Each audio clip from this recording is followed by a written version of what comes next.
Hi everybody, and welcome back to this IMBA video competition series. I'm super pumped that it's the 2nd of March 2017 and my competition is in 3 days from now. So, I've been working really hard to get really lean, to get up there on the stage and just absolutely fucking dominate. So I'm super pumped about that. If you haven't watched this series, go and check it out. It's been one heck of a journey to get to where I am right now. So just watching my sheets about to fall off the balcony. So in this video, I'll get it later. In this video, I want to talk about caffeine and its effect on fat loss and how I've been using it in conjunction with other things, not just caffeine on its own. I don't want everybody to run out and buy caffeine today, right? But how I've been using caffeine to help with my fat loss process. Because if you watch this series, you would have seen in my meal plans that black coffee is part of my meal plan. And so what that means is that, and caffeine has been given a bad rap over the years for causing cancer, for causing heart disease and that kind of thing. Now, I'm going to give you some science so you can digest that. And also I'm going to give you some anecdotal evidence, my own experience of using caffeine. Now, the benefits of caffeine are clear. I mean, most people, I believe it's 80 to 90% of Americans will have 1 to 3 cups of coffee every single day. Now, the benefits seem clear. Without going into the benefits, we all know what those are. However, there are some benefits which aren't as obvious that has been shown in science to be directly involved with fat loss and fat burning. So caffeine, beside it being a stimulant, beside it being something that elevates your mood, is absolutely backed in science when it comes to mobilizing fat stores. Let me disclaimer this though. You might be thinking, well, Brad, I drink 10 cups of coffee a day and I'm still 30 kilograms overweight or 60 pounds or whatever. I'm still overweight. What are you talking about? This is what most people do not get because not many people have this explained to them. If you want to lose fat, you want to lose weight, then you must be in a calorie deficit. You must be in a calorie deficit. You must manage your calories. Doesn't matter what anybody else tells you, that's the science. If you eat too many calories than what you're burning every day, you're not going to lose weight. There's no amount of caffeine that's going to save your ass. That's the honest truth. Now, if you want numbers, usually for women watching this, you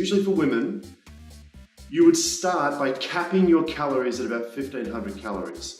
Now, I know it varies from person to person. There's a multitude of factors, and there's dietitians watching this. You're probably, reaching for, the TV remote to change the channel or whatever. But this is just a generalization. For women, it's about 1,500 calories, plus or minus 200 or 300 calories, depending on a number of factors.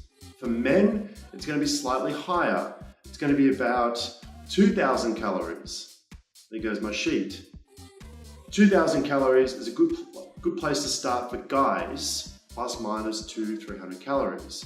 If you not exceed that, and you try and keep within 100 calories of about 2,000 calories, you don't want to micromanage that process either, calorie by calorie. If you maintain that, then caffeine is actually going to help you. It's going to help speed up fat loss. But you have to be in that deficit first. Men and women, you have to be in that deficit first. There's ways of calculating to get close, what they call, so if you take your total daily energy expenditure and you bring that down by 500 to 700 calories, and you maintain that, then the magic happens, called fat burning. So caffeine will help amplify that fat burning process, but you must be in a deficit first. So I usually have black coffee, right? So I'll have this, and sometimes I'll add stevia, which is an naturally artificial sweetener. And not always, but sometimes I'll have stevia with it, with this. So I'll have a long black. Now, beside it having the benefit of lifting your mood, caffeine so increases, the fight or flight hormones in your body, which are responsible for mobilizing fat stores. That's why caffeine is linked to fat burning. Because when you drink caffeine, your body thinks that there's an emergency situation. And so it releases these fight or flight hormones. But these fight or flight hormones have the side benefit of not only do your pupils dilate and your heart rate increases and things like that, your body's getting ready to either fight or run away, right? So a natural emergency response within the body, but also your body will spare glycogen and will start to mobilize fat and burn that, because fat burns longer than glycogen. So your body will spare glycogen and burn more fat. That's why we use caffeine.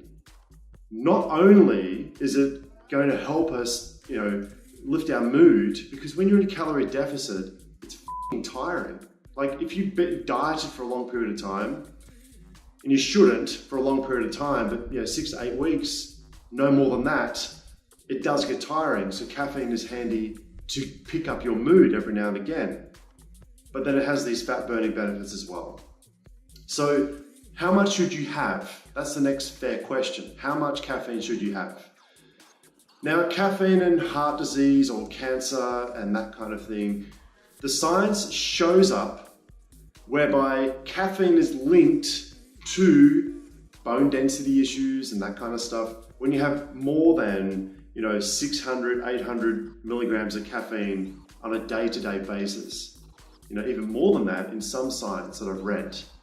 But there's one research article which I'll link below, which says that you'll find most of the benefits that you'll get from caffeine, everything I've just mentioned, between 200 to 400 milligrams of caffeine on a day-to-day basis. So you don't want to go over 400 milligrams of caffeine every day. Now you can calculate this on your body weight, which is actually more accurate, but 400 milligrams maximum for the average person is a good enough guesstimation. But based on your body weight, 6 milligrams per kilogram of body weight. So if you're measuring in pounds, for example, myself right now, as of today, I'm 88 kilograms. Multiply that by 2.2 is 194 pounds. 194 pounds. So 88 multiplied by 6 is 530. 530, it's about 530 milligrams, because I'm heavier than the average person. That makes sense. So I have no more than 400 milligrams personally, but according to the science, I can have up to 550 milligrams. I haven't done the exact calculation, you can maybe do that for me. 88 multiplied by 6, it's about 550 or something like that, milligrams per day. So you would do that calculation for yourself and you wouldn't exceed that. Now, what the f does those numbers mean? It's great, 400, 550, whatever. But how does it translate to a cup of coffee or a cup of Starbucks or a drink of Mother, those energy drinks, or a cup of green tea? Because tea contains caffeine. Now, if you go to caffeineinformer.com, I'm not sure if Amazon's going to kick my ass for this because they don't like me mentioning links, but this is educational. If you go to caffeineinformer.com, there's a caffeine database and it's organized by different categories. So coffee, tea, energy drinks, and something else. And if you scroll down that list, you'll see that, and I'll throw this up on the screen as well because I filmed this on my laptop. You'll see that we've got chai tea. So you've got at the very top, you've got coffee, soda, energy drinks, tea, and shots, right? So this is a database of, commonly, places where caffeine is commonly found. If you go to tea, for example, you'll see that chai tea has 50 milligrams of caffeine in it. Espresso coffee is 77 milligrams for 1.5 fluid ounces. So we're talking an espresso shot. And we've got Starbucks iced espresso, 225.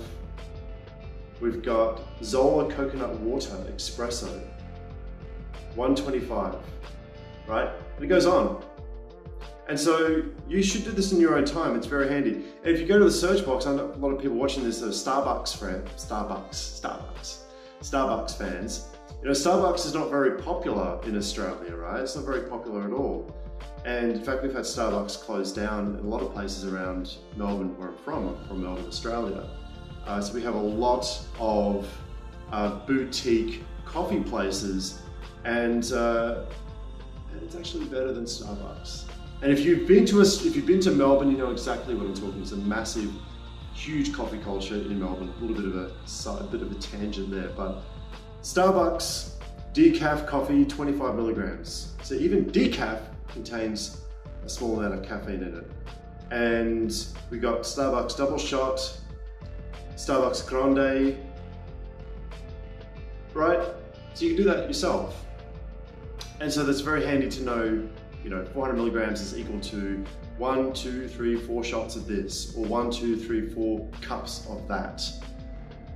So I hope you found this helpful. Do not bash caffeine. Caffeine is a great tool to use to help you lose fat, provided that you're already in a calorie deficit. Like me, I'm super lean right now, ready to step on the stage in a fitness model competition in 3 days from now. However, if I was eating more calories than what my body was burning every day, no amount of caffeine is going to save me. Nothing. However, if you do everything right, in other words, you restrict calories and then you add the caffeine in, and then if you wanted to, you can put in green tea extract and all these bits and pieces that will help accelerate fat burning. So I hope you found this helpful. Thank you so much for watching. Keep watching this series. I'm super pumped. I'm so excited. I'm so excited. And I'll see you in the next video.